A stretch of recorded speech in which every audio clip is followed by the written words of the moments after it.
গত 9 তারিখ তারা বাড়ির মধ্যে জানি না কোনো থেকে কত রিপ্লা বানাইছে, সেরা উশৃঙ্খল করতেছে, গালিগালাজ করতেছে।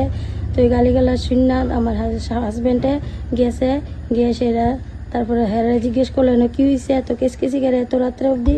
তারপরে এই কথা কইছে পরে পাশে ছেলেটি গাড়ি লুয়ে গেছে গা। তারপরে তারা বাড়ির তাপস দাস এনে উঠতে আইসে পরে দিয়া কোনো কথা নাই মতা নাই, একটু মানে কথা কাটাকাটি হয়েছে পরে দিয়ে সেরা কোনো কথা নাই মতা নাই।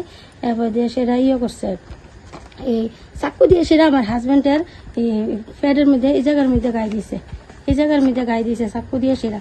প্রথমে এখানে দিছে, ইয়ান থেকে এই জায়গার মধ্যে দিছে পরে দিয়া আমার চাকু দিয়ে গায়ে দিছে গো, আমার পেটে চাকু দিয়ে গায়ে দিছে। আমি আমার হাজব্যান্ড লিয়া লগে লগে পড়ে আছি গা, চিল্লি শুনে আমার দেওয়ার কৃষ্ণগোপাল দত্ত আর পাশের বাড়ির শঙ্কর ভট্টাচার্য তারাও আইসে, সেরা এরপরে তারার লোক মানে হের ছেলে উঠতে সেরা তারার লোক মারামারি করছে। এবং এই তাপস দাসের বউ সবিতা দাস আমার দেওরে দূরে রাখছে, আর তাদের ছেলে লিটন দাস শঙ্কর ভট্টাচার্যরা লাঠি দিয়ে সেরা পিটতেছে, আঘাত করতেছে। এরপরে আমরা রাত্রিবেলা গেলাম, থানাত গেলাম, অভিযোগ করলাম। অভিযোগের ভিত্তিতে পুলিশ আইসে, আমরা লোক আইসেরা তারা বাড়ির কারুরে পাইছে না। তারপরে পুলিশ গেছে গা, পুলিশে কইছে যদি তারা বাড়ির কারুরে দেখো তোমরা আটক করো, আটক করে আমরা জানাই। পরের দিন তাইনের বউরে দেখছি, দেখে আমি আটক করছি। পাড়ার মানুষও আসলো, তারপরে মহিলা থানাত ফোন করছে, মহিলা পুলিশ আইসে, আইসেরা মহিলারা লয়ে গেছে এখন অবধি। এরপরে 11 তারিখ আমি আমার দেওয়ার লয়ে সেরা বাসের বাড়ির হেরে লয়ে সেরা শঙ্কর ভট্টাচার্যরে লয়ে সেরা আমি থানাত গেছি, গিয়া লিখিত দিয়েছি। সেদিন তো আমি মুখে কইয়েছি লিখিত দিছি না, লিখিত দিয়েছি। তো আমি জানি লিখিত দিলে রিসিভ কপি একটা লাগে থানার থেকে, কিন্তু আমি রিসিভ কপির কথা কইছি পরে থানার একজন মহিলা ম্যাডাম তাইনেরা কইছি, তাইনে না এমনি তো রিসিভ কপি দেওয়ানো না। তারপরে আমরা কইছি একটা রিসিভ কপি দেওয়ানো লেগা না, যে কইছে হেরে কইেন গিয়ে সেরা বড়বাবুর লোকে কথা কইয়া রিসিভ কপি দিত। আমার বড়বাবু যদি না কয় আমি বড়বাবুর পারমিশন ছাড়া আমি রিসিভ কপি দিতে পারতাম না, আমার এতটুকুই দিছে। এরপরেও আজকে 11 তারিখ দিছি, আজকে 13 তারিখ। এরপরে আসামিরা কোনো অ্যারেস্ট করছে না, আসামি বিন্দাস ঘুরতেছে। এমনকি রাত্রেবেলা, সেদিন রাত্রেবেলা আইসে সেটা কইতাছে আমরা বলে মানে প্রাণনাশের হুমকি দিতেছে। জিগানো পাই গানে আমরা আত্মহত্যা করবো, জিগানে পাই গানে আমরা তারারে মানে খুন করবো, এরকম হুমকি দিতেছে।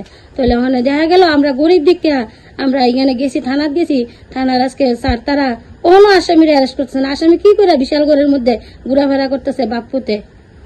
এতটুকুই আমার বক্তব্য। মানে আপনারা দেখেন চিন্তা করে কি করতে পারবেন। আমরা কি চান আমরা কি শান্তি শৃঙ্খলা ভাবে এখানে থাকতাম না এখান থেকে কি আমরা যাইতাম না? এতটুকুই আমার বক্তব্য। তারা গাঁজা তো ভাবে সকালবেলা গাঁজা বেচে গাঁজা খায়, আর ছেলে রাত্রেবেলা অনেক কর্তিকা ফুলা বানাইয়া হিন্দু কোন মুসলমান কোন আয়া সেরা এই কোট্টা খায়, কোট্টা ব্যবসা করে।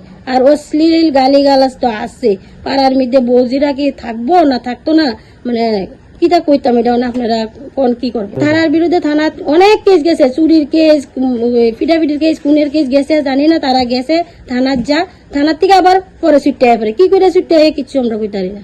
অনেক অভিযোগ আছে থানার মধ্যে। পুলিশ ওখানে আমরা কি কমো, আমরা তো মহিলার কাছে দিয়েছি, কি ওরা ওসির কাছে দিছি না, ওনা জানি না ওসির হাতে কাগজটা পড়ছে কি পড়ছে না। লিখিত দিয়েছি 11 তারিখ, আজকে 13 তারিখ। আজকে তো দেখছি। শোনো শোনো ভোজন রসিক, শোনো মন দিয়া, ঝাঁঝের সাদে রান্না করো লং তরাই দিয়া।